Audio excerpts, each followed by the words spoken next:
In our previous sections, we've learned how to integrate, both evaluate definite and indefinite integrals.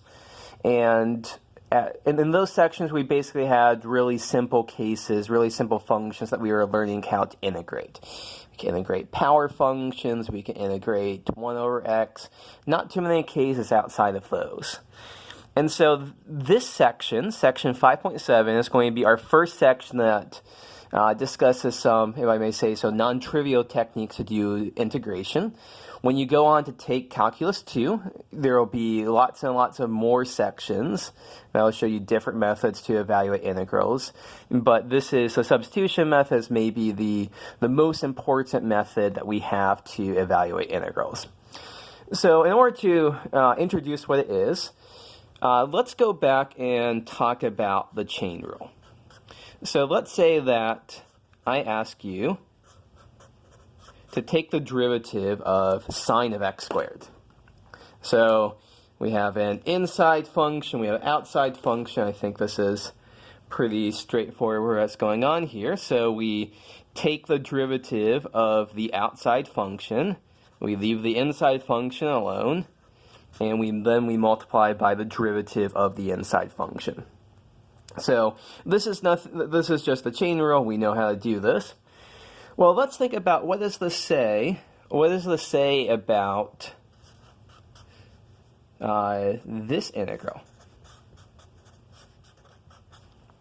So I ask you to do the integral of 2x times cosine of x squared.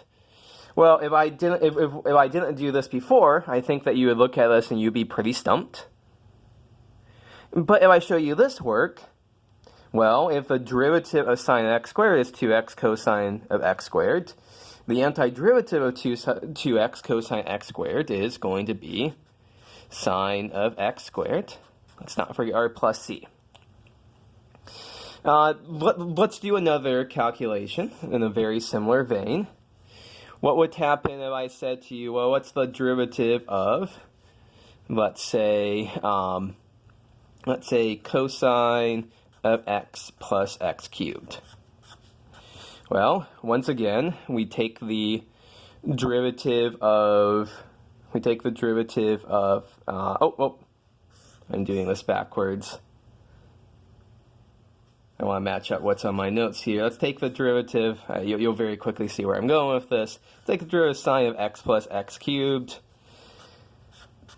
So it's going to be cosine of x plus x cubed times the derivative of what's on the inside, 1 plus 3x squared. So I say to you, hey, what do you think the antiderivative of 1 plus 3x squared times cosine of x plus x cubed is? It's, of course, just going to be sine of x plus x cubed plus our constant.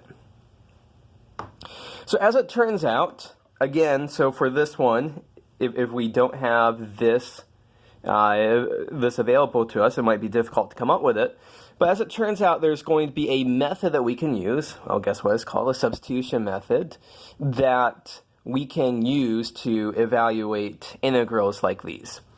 And so the whole point of the substitution method is that we're basically undoing the chain rule.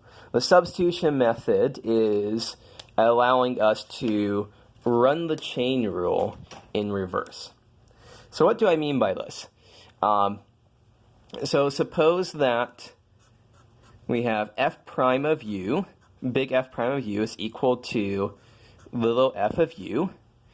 So our chain rule says the derivative with respect to x, I'm trying to find good markers here, of big F of u of x is I need one more parentheses there, is f prime u of x times u prime of x.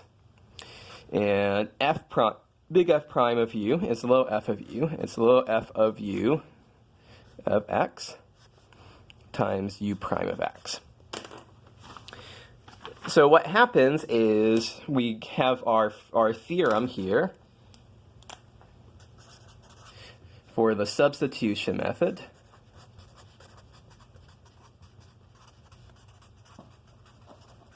And so what it tells us is that it tells us if big F prime of x is equal to little f of x, and u is a differentiable function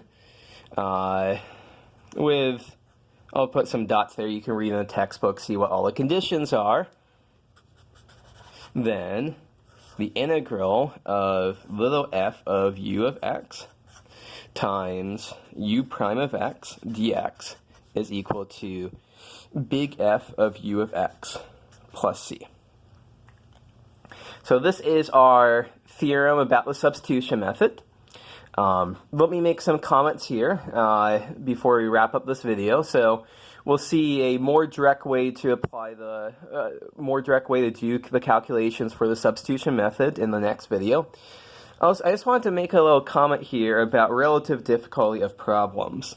So on the last slide we had this integral, which we said we can do here. As it turns out, what makes all of this tick is this factor of 1 plus 3x squared, the derivative of what's inside here. If I were to ask you, what's the cosine of x plus x cubed dx, what's the integral of this? That's going to be a very difficult question for us to answer.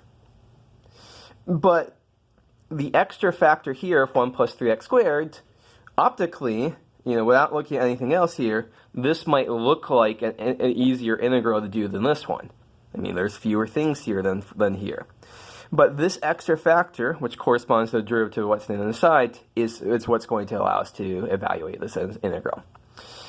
So that's an introduction to the substitution method. We will see some more stuff, actually, how we kind of apply it for real in the next video.